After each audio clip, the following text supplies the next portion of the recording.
Good morning, good afternoon, good evening, good night. Purple Pill Philosophy has another treat for you. This is Heiser House Part 2. Heiser, how was your day? It was busy because we're moving. That's probably all I need to say. Anyone who's moved will understand. Uh, well, it's great to have you on, Dr. Heiser. Yep, thanks for having me back. And this interview is about your second book, your second magnum opus, Reversing Hermon. Okay. If you want to refer to it like that, sure. Uh, the central themes of it are the concepts of the second divine rebellion in Genesis 6, and further explored in the Book of Enoch and the New Testament references to that book found in Jude and 2nd Peter as part of Jesus' mission. Hmm. The Book of Enoch serves as an explanation to why just about every ancient culture worshipped the pantheon of deities and explains where they come from, but considering the details in the book and the literary genre, isn't Enoch like 98% fiction? Well, there's fiction in Enoch for sure. You know, all of these texts are describing. I mean, Enoch's not making stuff up wholesale. I mean, there are details that it it sort of makes up. Like some of the way the like the sons of God or the Watchers, sort of the divisions among them, the terms used for them. Some of that is what's the right word? Dad, Original, to them. But what's actually happening in Enoch is the the writers of. Are we going to be serenaded here? Is that the theme for Enoch? Okay. What's actually going on is the people who are writing or contributing to Enoch, and Enoch is you know, as a book is actually several books. But what they're doing is they're interpreting Old Testament data. They are doing exegesis. They are looking at their Old Testament and they are seeing data points in the Old Testament that are not connected in the Old Testament necessarily. A few of them are, but a lot of them aren't. But the data points necessarily live in the Old Testament. And so the writer of Enoch and some of these other Second Temple books are just asking simple questions like, how does all this stuff fit together? What does it mean? How can we understand these data points as a whole? And so they're trying to interpret, what they find there. Now, in the case of the Second Temple period, specifically the Enochian material, there's other stuff going on too, because the Dead Sea Scrolls, several scrolls like the Book of the Giants from Qumran is the best example, inform us that the writers there in that period had some direct knowledge of ancient Mesopotamian material that was actually the backdrop to Genesis 6 1 through 4 that we, of course, don't have. I mean, scholars know what it is, but honestly, it really hasn't been assembled in detail until since 2010. But the ancient, again, Second Temple Jewish writer had access to this material, and those writers could understand why Genesis 6 1 through 4, and we'll include verse 5 in here, um, why that stuff's even in the Hebrew Bible. And so they're taking the knowledge of that material, the backstory to Genesis 6, the early verses of Genesis 6, and they're taking the data of Genesis 6 and also the ensuing material about the giants and whatnot, and they are trying to put all that together into what looks to them like a coherent whole. And you say, well, what about the Greco-Roman material? Like Hesiod's Theogony, the Greek Titan story.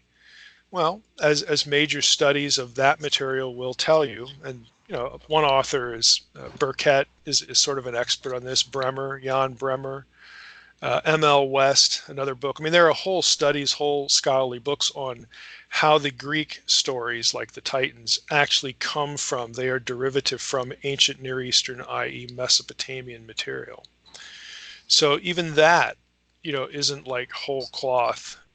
new. And so again, if you're living in the Second Temple period and you're a literate person, you're a scribe or a priest or religious thinker, and you're aware of all this material, this is the point of the exercise. The point of the exercise is to take all these data points and mine them and put them together into a coherent whole and figure out what was the Old Testament, Hebrew Bible writer trying to accomplish. Why this story? What are they shooting at? What's the point? And of course, Peter and Jude are part of the Second Temple period, and so they're going to be familiar with this material, and some of it is going to inform what they write in the New Testament. So the point here that I'm trying to make is, the point here is that nobody's sitting on their butts in the Second Temple period asking themselves, hey, I want to get an A in creative writing. What can I make up? They're not doing that. They're interacting with a lot of material, and they are doing exegesis, and they are doing theology in the process of interacting with that material. Yes, they do have original things that come out of that exercise, but by and large, they are interacting with material that already exists. All right, and you mentioned that one Japanese scholar who specializes in the subject. What's her face? Yeah, Annette Yoshiko Reed she's an important scholar in Enochian studies. She has a book on the reception, both in Judaism and Christianity, of Genesis 6:1 through 4, and the Enochian Watcher story. So she contributes regularly. She's a recognized name in the field of Enochian research. She's not the only one. Lawrence Stuckenbrook is another one. He is, sort of ranked as one of the experts in this material. Archie Wright, who I've had on my Naked Bible podcast, is another one. He's the guy who wrote the book, The Origin of Evil Spirits. It was actually his dissertation, then it got published. But there are a number of people who sort of focus on this material. The major cuneiform expert who focuses on this material is Amar Anus, and his is the work published in 2010 that went back in all the Mesopotamian flood story stuff specifically, not to look for comparisons between that material and the biblical flood, but specifically the first 5 verses, the whole Sons of God episode. And he came out with an article in 2010 called On the Origin of the Watchers, where he traces all this stuff back to the Mesopotamian story of the Apkallu. And that Mesopotamian backstory can account for every element of Genesis 6:1 through 5. But it's only been 2010 since anybody's really bothered to do that. So if you wrote a commentary on Genesis earlier than that, it by definition is out of date and obsolete on this matter. And so that's the disadvantage, to this discussion, because people will pull commentaries off their shelves. I don't see anything about this, the sons of God or the sons of Seth and all this kind of stuff. It's like, well, not really. You're operating sort of with, without meaningful and significant data. So you need to go back to scholarship and get caught up, get up to date. Yeah, Sons of Cain, all that mess. That's sort of like appealing to a modern evolutionist with Darwin's original writings.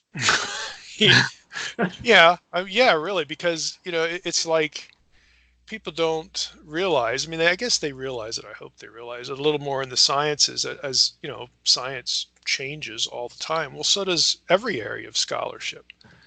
You don't have people get degrees in things and then, well, I got my degree, I guess there's nothing to do now. Somebody pay me to sit on my butt, and play solitaire.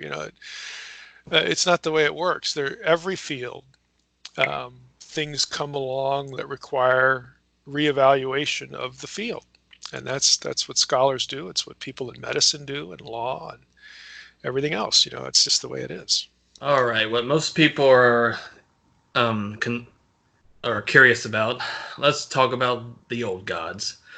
Ra, Zeus, Odin, Quetzalcoatl, Amaterasu, all of them. Are they real and now, or did they exist long ago?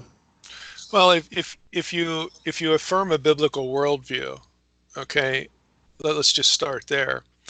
You're dealing with 3 rebellions. They are both supernatural and human rebellions within the span of Genesis 1 through 11. You have the first one, which is the Satan figure, the original arch enemy. He's the original rebel. Then you have the sons of God in Genesis 6. And the Nephilim become part of this because they are the product of that. And then their disembodied spirits are what become known as demons in Second Temple literature. You also get hints of that in the Old Testament. And then the third group are the sons of God assigned to the nations who become corrupt and sow chaos in the nations and so on and so forth. So these are different entities, or different groups. So to try to map them over to some other complex, sometimes it's easier, sometimes it's not. You know, with national gods, okay, and just, you know, some that that's probably going to be mappable to the third group, the gods over the nations. And if you affirm a biblical worldview, you believe these gods exist. I mean, this is what Scripture teaches. But it doesn't mean that you know, they get assigned names by every culture. You know, every culture has a sun deity. You know, in Egypt, it's Ra. It's like mostly Ra, but the sun disk is a different deity, the Aten. You know, they will name, they will give names to deities they believe are behind natural forces. The Old Testament actually demythologizes natural forces and puts them under the command of Yahweh, a lone deity. But typically, that's not the way it works. You know, every natural phenomenon has a distinct deity. There are deities who are allotted to specific countries and specific regions and specific towns. So, I mean, that much you get in the Old Testament worldview that maps over fairly nicely, you know, to some of these others. But they get their names because of attributes they are perceived to have, geographic regions they are supposed to govern. I mean, there are a number of reasons why a supernatural figure that a given culture believes is real is going to get the name and the description and the epithets that it does.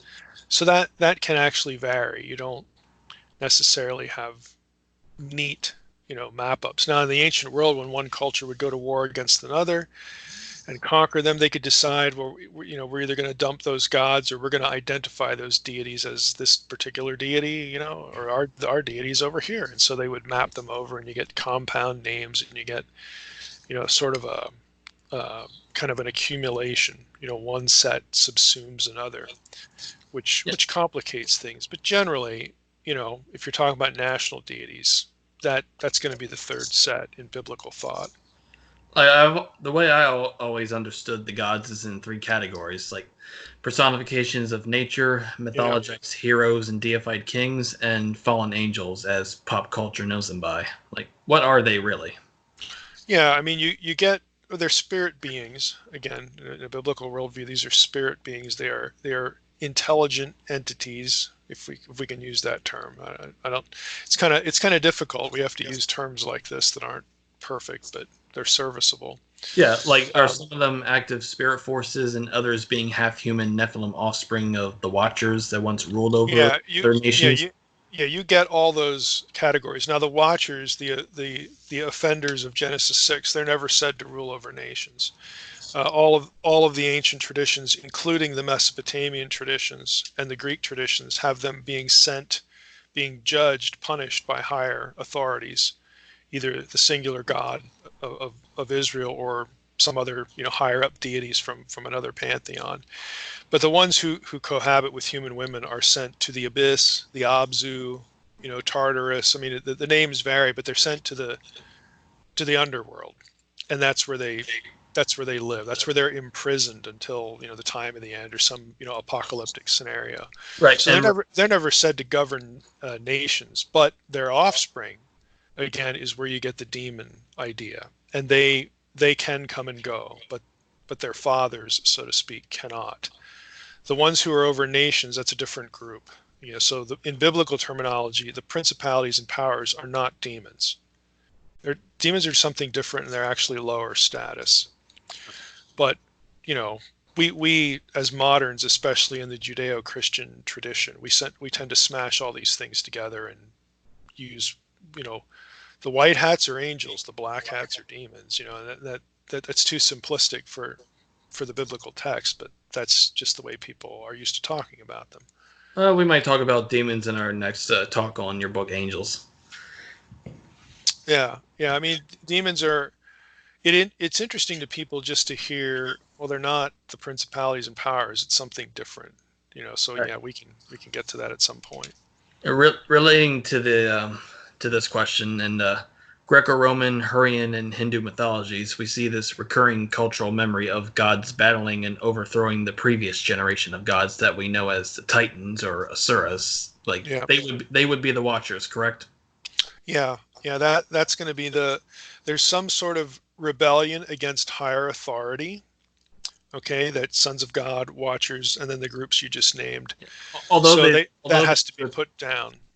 Although they do appear to live side by side in Egyptian and Norse mythology, with the giant serving the antagonistic role in the latter. Yeah, it's not uniform, by any means. But like in Mesopotamia, this is viewed positively, because the Apkallu, the ones who before the flood, they're described as 100%, divine. After the flood, they are, quote, of human descent. So that group before the flood gets credit for assisting the people of Mesopotamia with civilization. They are called culture heroes for that reason. They're the great civilizers, and so they rebel against the decision of the higher gods to destroy humanity in a flood. In the Mesopotamian stories, humans are noisy, they're not doing their job, let's get rid of them. And the Apkallu are like, well, good grief, we put a lot of work into these people. So the landlord. Yeah, they're not in favor of this, and so there's a rebellion. And to preserve their knowledge, they do that by again having this hybrid relationship with humans. And on the other side of the flood, that's why the Apkallu are referred to as being of human descent. And they also are giants. Gilgamesh is one of them. He is Lord of the Apkallu, and described as a giant in at least one text from Ugarit about this whole episode. So there you have kind of a side-by-side, relationship, or a positive one, because the Mesopotamians are like, these are good guys because they preserved our civilization for us. Those of us who survived this flood, we're glad that they did this. But the higher gods, of course, are not glad, and they send the Apkallu to the abyss. But the biblical version is quite different. This is not good, because what these guys teach humanity: arts of warfare, arts of seduction, pharmacopoeia, drugs, that get used in not necessarily necromancy, but you get the idea, just potions and whatnot, to produce altered states, astrology, idolatry. These are all things that the biblical tradition and the subsequent Second Temple tradition views as terribly negative, because they're self-destructive, they lead to human destruction, and they turn people away from Yahweh, the Most High. So that it's quite a different perspective. And part Yeah, go ahead. I was just gonna say, yeah, I mean that goes like into the talk about magic, and I had all brought up during the Exodus, and so much how the Moses, was able to like basically overpower the magicians of Egypt or whatever with their snakes. Yeah, go ahead. I was wondering how that, how that worked, like the distinction between a magic and a miracle. Yeah, it seems. I mean, if you remember the Exodus narrative, they don't really get too far in miming what Moses and God is doing through Moses. And the priests actually tell Pharaoh, "This is the finger of God." Like, we're tapped at this point. So when it comes to the manipulation of the natural order, they run up against just things they can't do. And scholars have they've gone back into Egyptian texts, and they've wondered, well, how were the Egyptians able to do this? First of all, they don't reverse the water turning to blood. They make the problem worse.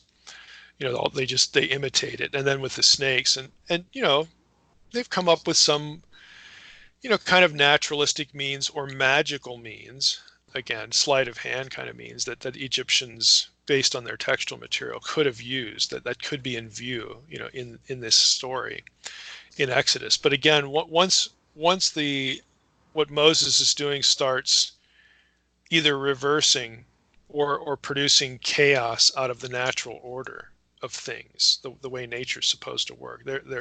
They can't do that. So that I think helps answer the question, that where the line is. There's mimicking, and then there's actual control over nature. Those are two different things. So there's sleight of hand versus, wow, this person actually has command over nature, like the cycles of life and so on and so forth.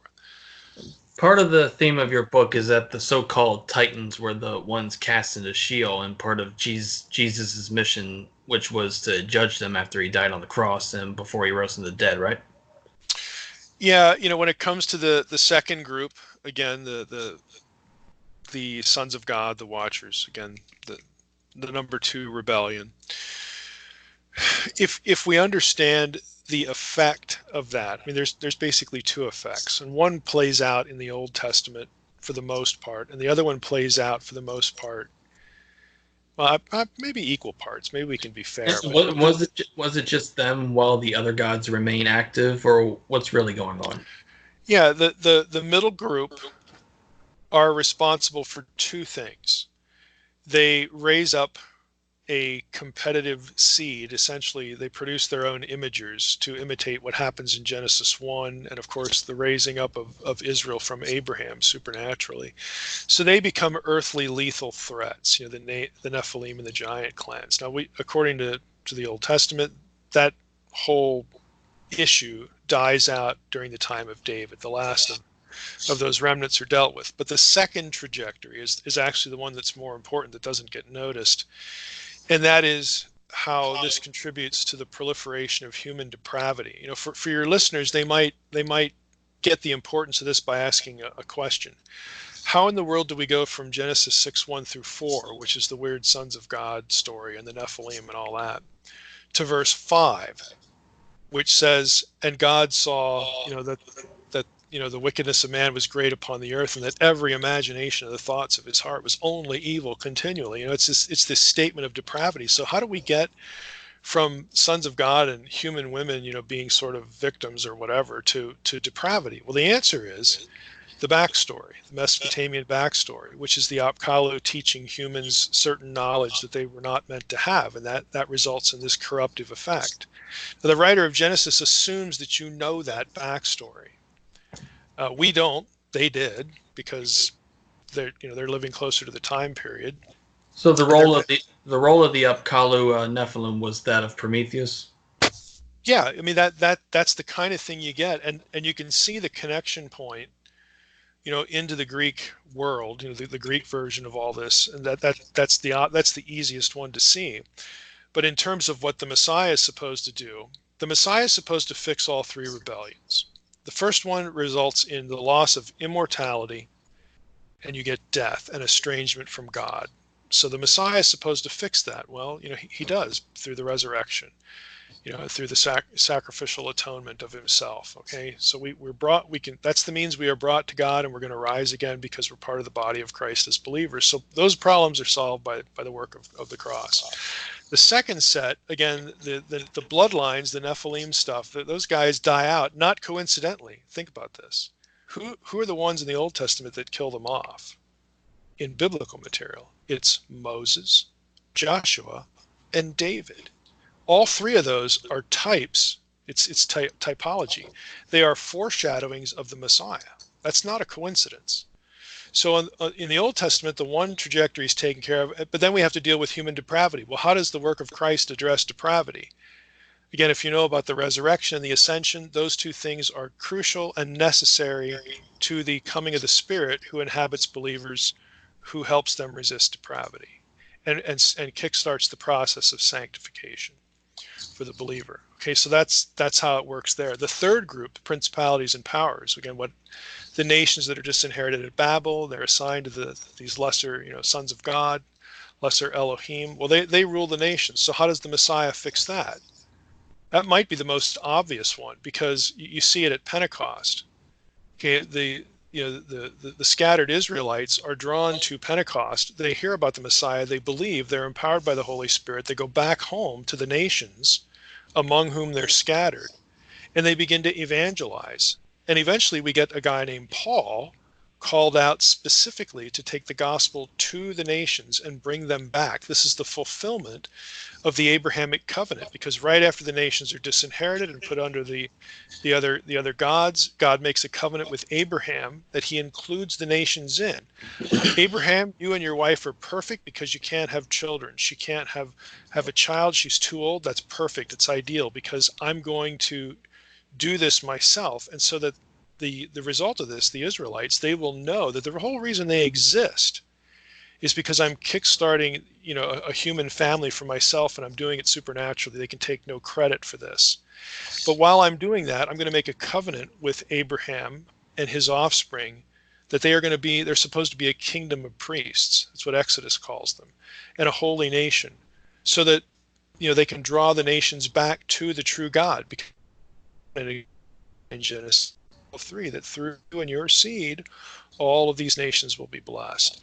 So the Messiah is the ultimate fulfillment of the Abrahamic covenant. We know that because of Galatians 3. That's what Paul says. If you are Christ's, you are Abraham's seed and heir according to the promise, regardless of what you are ethnically. The people who are the real children of Abraham are those who believe and embrace the Messiah, who is the seed that would come from Abraham to reverse all of this stuff. So the Messiah he is the solution to all three of those things. So the middle group, the sons of God, they're in prison. I personally think, and you guys know because you've read Reversing Hermon, I think Revelation 9 is actually the prophecy of their release to, again, sow chaos before the day of the Lord, before the end of days. So I think that's what's going on there. They'll be, the finality of their judgment will happen, in the eschaton. But in the meantime, the Genesis 6 curse is being reversed through the Holy Spirit, who is but isn't Jesus. The 3 times Paul refers to Jesus as the Holy Spirit. It doesn't mean there's no Trinity. It just means the Lord is the Spirit, just as Jesus was God, but he's not the Father. So the Spirit is Jesus, but he's also not Jesus. He's also something different. This is actually where Trinitarian thinking comes from, this overlap between these three. But we're getting a little far afield now. But that's how the reversal of Genesis 6 again is working post crucifixion, post resurrection. And the gods of the nations are still active, or are they? Oh yeah. I mean, again, Paul, half a dozen times when he talks about the resurrection, he connects the resurrection to the defeat or the nullification, or his word is the stripping away of the authority of the rulers and the principalities and the thrones. He uses this language. What is he talking about? It just sounds kind of weird. Well, what he's getting at is that, look, these entities were given their authority by the Most High back at Babel in judgment. It was a judgment on the nations. And God, because the people who live in these nations, they're still people. They're still created in the image of God. God still is interested in them. He wants them ruled justly and properly according to his good character. But that's not what happens. We know that from Psalm 82, because why is God angry at this bunch? He's angry at them because they enslave their populations. They sow chaos among the nations.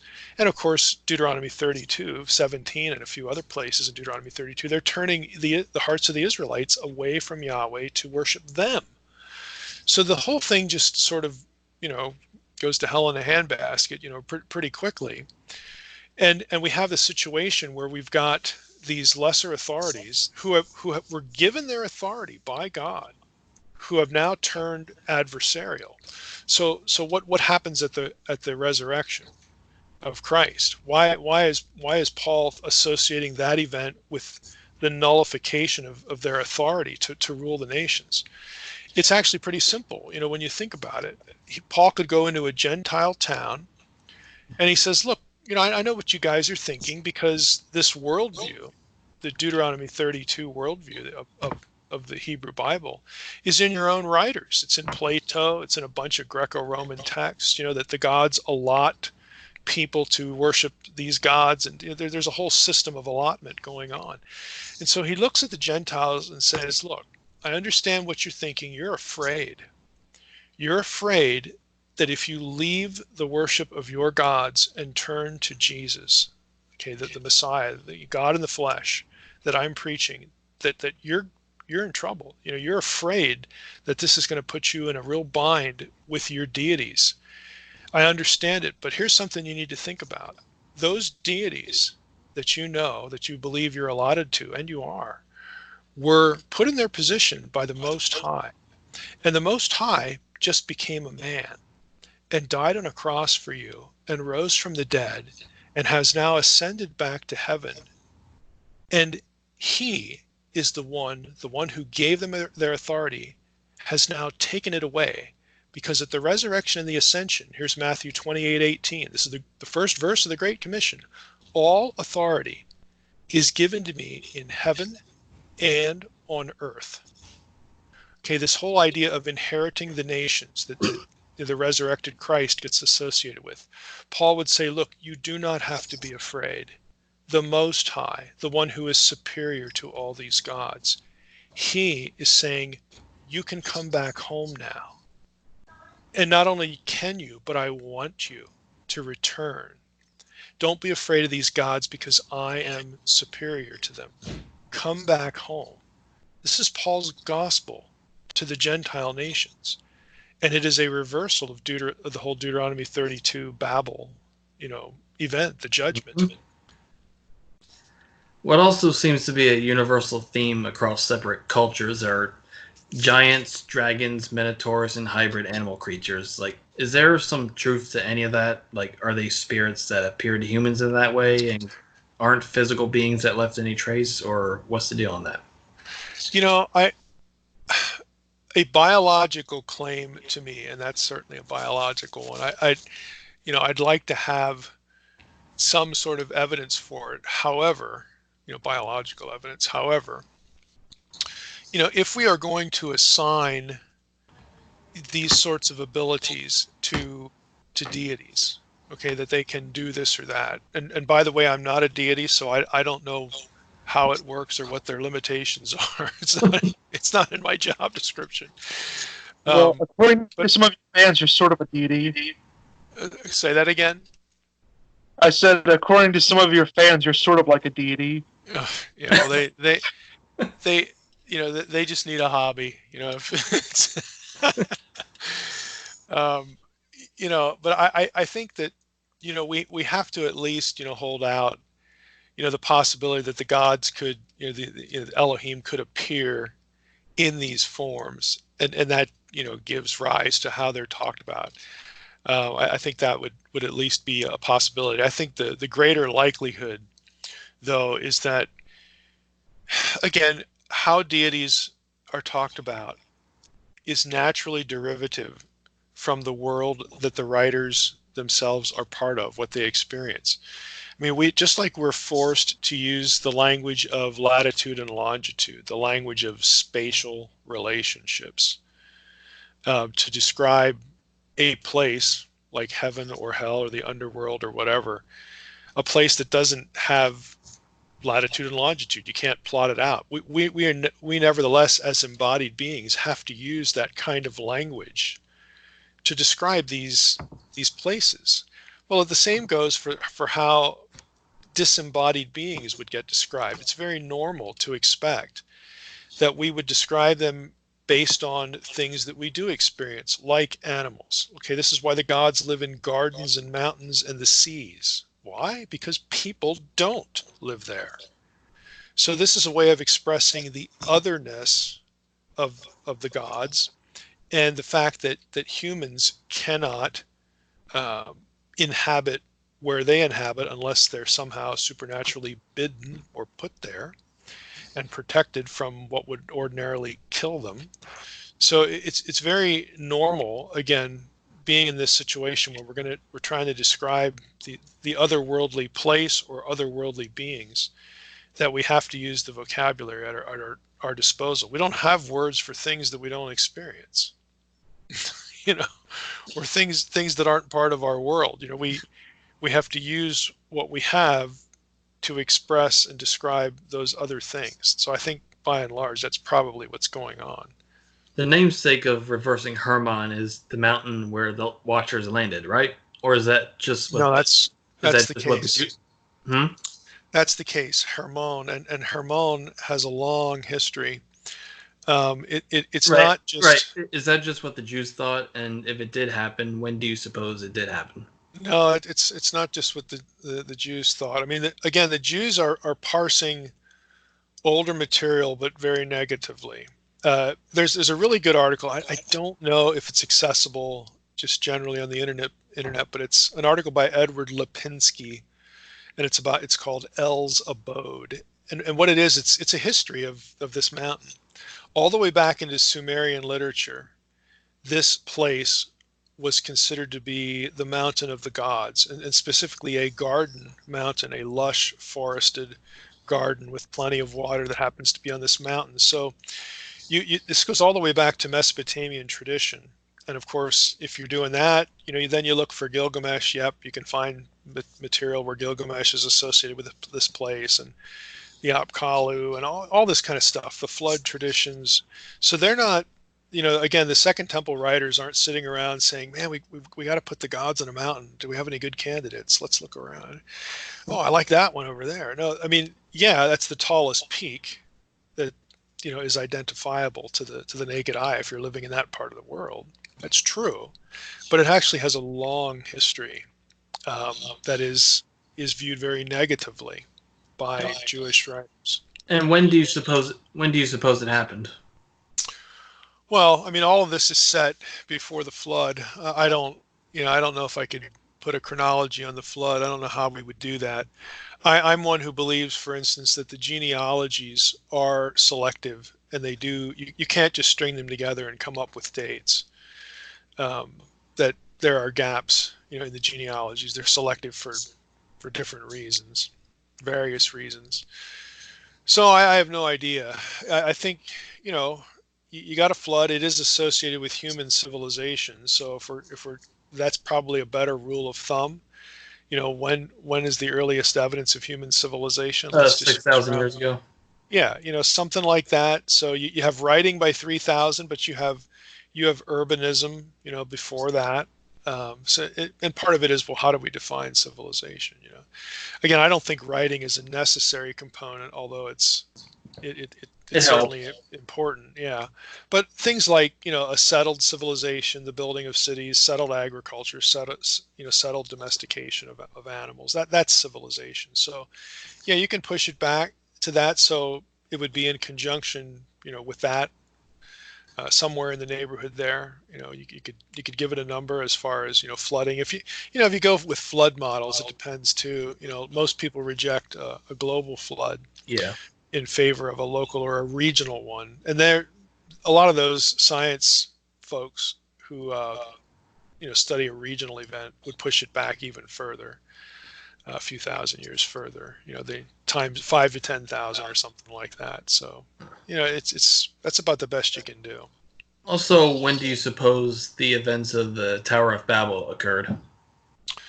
Yeah, that's a more interesting question. I myself always thought of Babel as a compression of loosely connected events, such as the rule of Gilgamesh, the building of the earliest ziggurats, the Akkadian Empire, and that reflected Yeah, things about the Babylonian exile. what's really interesting is you have to know a little something about Amorite traditions here, because if you're looking at Canaan, the population of Canaan before the Israelites get there is really from three groups. One is a group called the Amorites. Another group comes from the Hurrians or the Hittites, Anatolia, regions in the north there.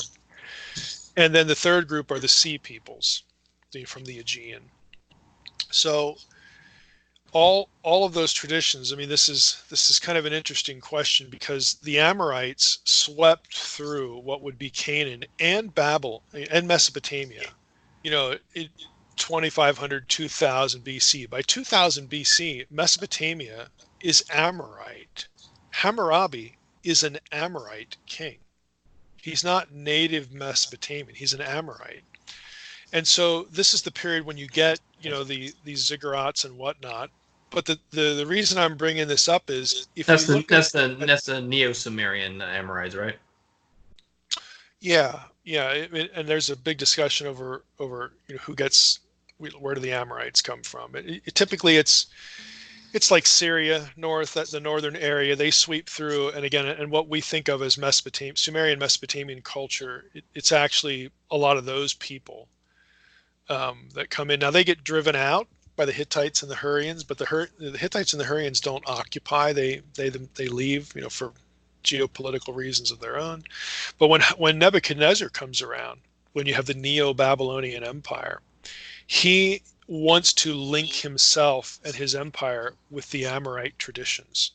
And so a lot of scholars view the Tower of Babel as the tower that Nebuchadnezzar had repaired as part of this Amorite glorification process. Now, that would be too low, because Ezra's is in the early, late, or I always get my chronology mixed up. Early 600s, late 500s BC. But Andrew George, who did the latest critical edition of like the Gilgamesh epic, and he's put a lot of time into this Babel stuff. He has come up with textual references to that tower that go all the way back to that earlier period. So when you said you think that the Babel traditions really do dip into the early stuff, I would agree based upon what George is saying. I don't think you can just peg this at Nebuchadnezzar's Amorite campaign. I do think that there is evidence, textual evidence, to pinpoint, a tower in this place very, very long ago, in these early periods. And which ziggurat in particular would that be? The earliest one? Oh, and I think it's Enmeteronki is the one that is sort of the favored candidate for this. Again, and it has a long history. So, yeah, but isn't that like too late? Well, it is if you're excluding the early textual material that talks about a tower being built on that location. So in other words, there isn't just one tower and one building campaign. There is an earlier tower that is the basis for the later stuff, which is why I think Andrew George's work is kind of important. If you Google Andrew George and Tower and Babel, you're going to come across the textual references that form the basis of his argument. It's actually fairly recent stuff, because George has put a lot of time into this particular issue after he moved on from his critical edition of Gilgamesh. So for your listeners, I would recommend Googling that to get the specific textual references.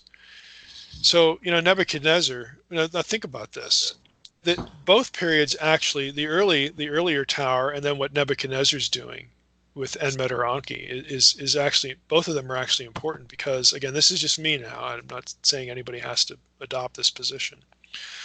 But I believe that Genesis 1 through 11 was either composed during the Babylonian exile or heavily edited.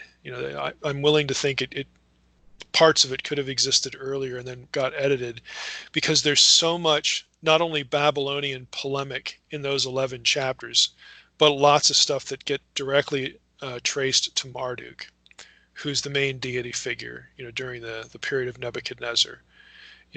Earlier he's a minor figure, later he becomes the major, figure. But for that reason, I think we're wise to pay attention to both traditions, the Nebuchadnezzar, the Neo-Babylonian stuff, and also the older stuff, when we are thinking about Babel as far as an event and what it meant. And which this ties into it, because Nebuchadnezzar compares himself, Lucifer is compared to Nebuchadnezzar, but in Isaiah 14. But we'll be discussing Lucifer in our next talk about your book Angels. But he, or rather the Nakash, who we know as Lucifer, was the first divine rebel, like however many eons ago that was. Yeah. After the Watchers rebelled as well in Genesis 6, why did God trust the other sons of God when dividing the nations during Babel, knowing they would betray him later Yeah, on? yeah, that's kind of like, why does he trust us? God has committed himself to having children, creating both humans, embodied children, we call them humans, as his imagers, and before humans, disembodied, lesser versions, disembodied creations who are created as his imagers. In other words, his representatives in the spiritual world. Humans are God's representatives in the embodied world.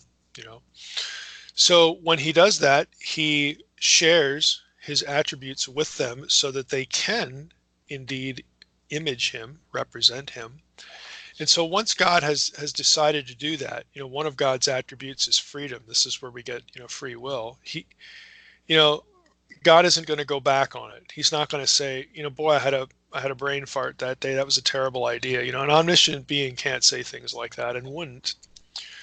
So God is committed to this path, and he is big enough, he is superior to all of his creations, including these two groups, the heavenly imagers and the earthly imagers, that he doesn't need to strip away their freedom to further his plan and basically to have his way, to restore what was lost in all of these rebellions. So the fact that he is committed to this, again, having both supernatural and human families and partners with him to do things. Again, God doesn't need any of it. He doesn't need them. He doesn't need us, but he has chosen to do this because, personal reflection. I think God just enjoys and acts upon his creative impulse. It's part of who he is. And so once he's committed to this, yeah, this is who he's dealing with. He's dealing with us and our screw ups, and he's dealing with them. This is why Job says, several times, at least 3 times, we get this line that God doesn't trust his holy ones. Why doesn't he trust them? What does that mean? It doesn't mean that every member of the heavenly host is just a ticking time bomb waiting to fly off the handle in rebellion.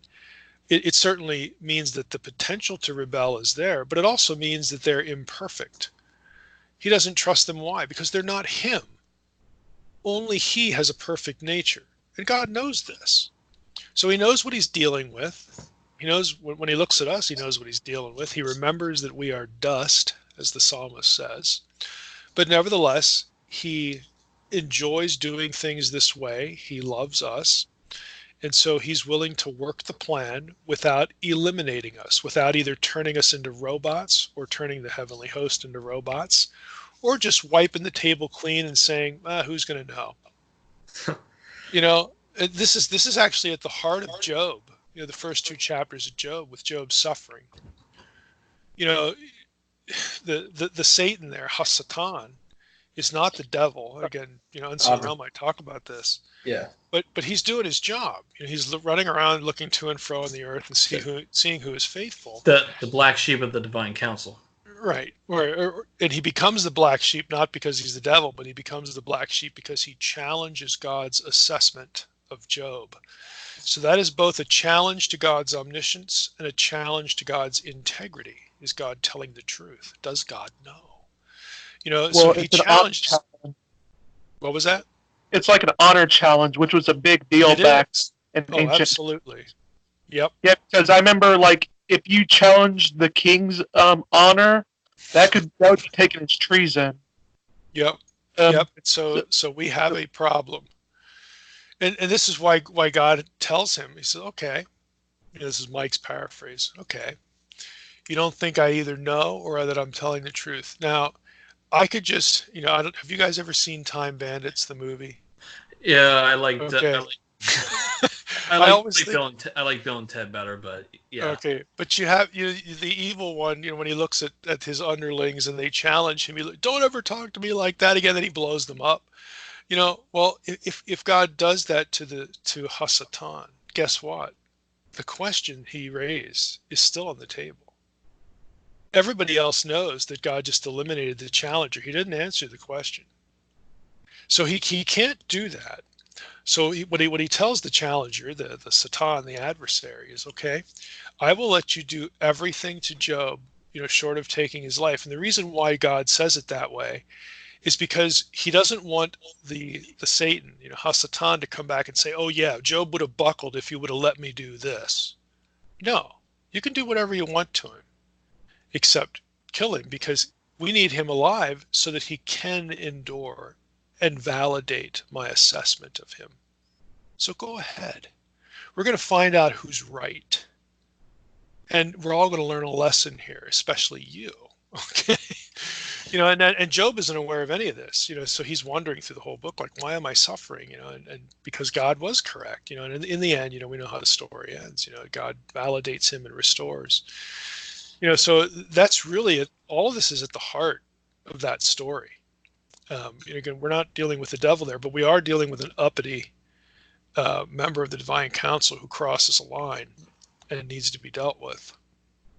Also, at what point did the betrayal of the sons of God take place? The later sons of God, the Olympians, Norse gods, Egyptian gods, all of them. Yeah, the things, the ones that derive out of the Deuteronomy 32 worldview. We're not given a chronology, but I suspect it was pretty soon because of Genesis 11. Because by the time we do get to Abraham, we're not necessarily given a complete chronology, but I mean, if you actually figure it out, it's like a century or a little less if you actually plug the numbers of the patriarchs into this issue. Because Abraham's parents, his father is a pagan. He's a polytheist. He's an idolater. And so that in biblical thought is a situation that derives from Babel. So it has to be reasonably close. So I would say, a century after Babel, we've got this problem. As far as the distance between Babel and the flood, again, that's something that's variable. That, again, I'm again one who thinks that the genealogies, have gaps in them. Personally, I think there's a mathematical cipher to be found there, but nobody's come up with anything that's completely satisfactory. There have been some good attempts, but I suspect because of the Sumerian king list, there is a mathematical cipher for that. And the genealogies of Genesis 5 and 10 track on the Sumerian king list a lot. So that's my suspicion anyway. There's so much we could talk about the first 11 chapters of Genesis alone. Oh, I know. We're running out of time. That's a lifetime. Yeah, I got to run because we have there seems to be a rise in neo-paganism or heathen religionists, as they like to call themselves in the last 10 years especially. But would you take this to mean that the old gods are making a comeback of sorts, or is it more comparable to a similar rise in New Age stuff?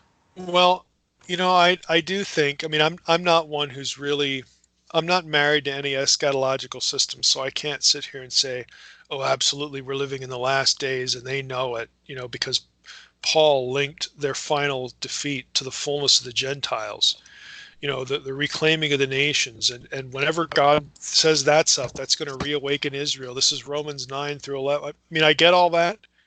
Only God knows when these things in terms of timing are going to happen. So we could be living in the last days. I don't know. But I'm not going to like camp on a particular position of eschatology and say that's the reason. I think it could be an element. That's about the most I'll say there. But in addition to that, I do think that supernatural intelligences who hate humanity and want to be at the forefront of the demise of humanity, they understand that in every person there is a hunger for the transcendent, for a transcendent reality, and there is a hunger for mystery. And the current mechanistic, materialistic, atheist view that says the only thing that is real is what you can detect with your five senses, that is unsatisfactory to most of the population of the world. And I think they know that. I think they understand that these impulses are within humans and they're not being satisfied by atheism. And they're also, sadly, often not being satisfied by Christianity, by Judeo-Christianity. I think we have to own, Christians need to own that, because they make the Bible so boring and want to deny, the spiritual reality that Scripture presents. And so I think a lot of people are just ripe for the picking, for exposure to these things, and they're going to pursue. They're going to pursue spirituality to fill these voids in their hearts, and that's why I think more than anything, we see the rise in this. It's a failure, of what ought to be the truth being put out there in its fullness, and instead denying, most of the supernatural worldview that the Bible actually presents us, and that creates a wedge of opportunity for supernatural beings, the ones in Scripture anyway. Okay, one last question. The context behind the Reversing Hermon is the references in Jude and Second Peter. Like,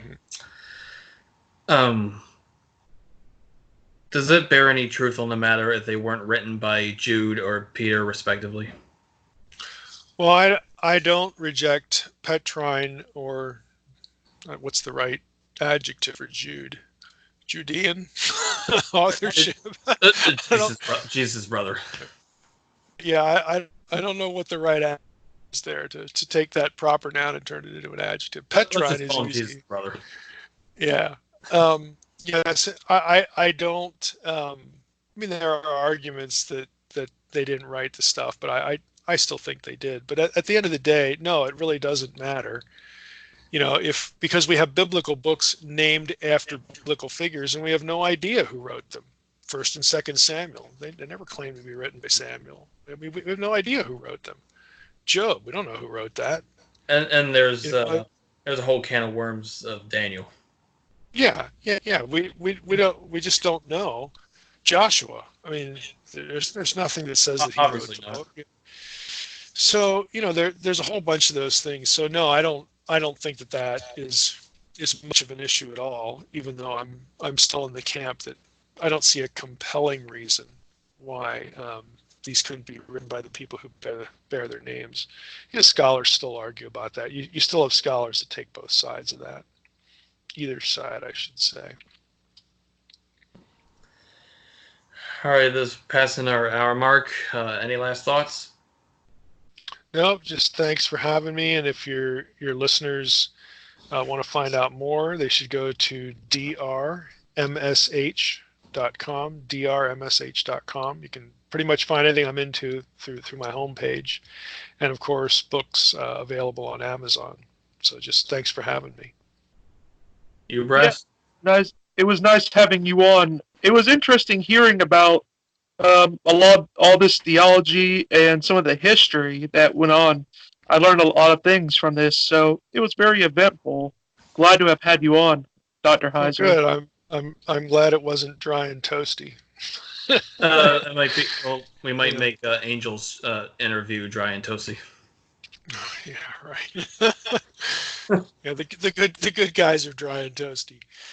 Yeah. We'll talk about demons also. All right. Well, thanks a lot, you guys. Welcome. Yeah. See you next time. Yep. Bye-bye.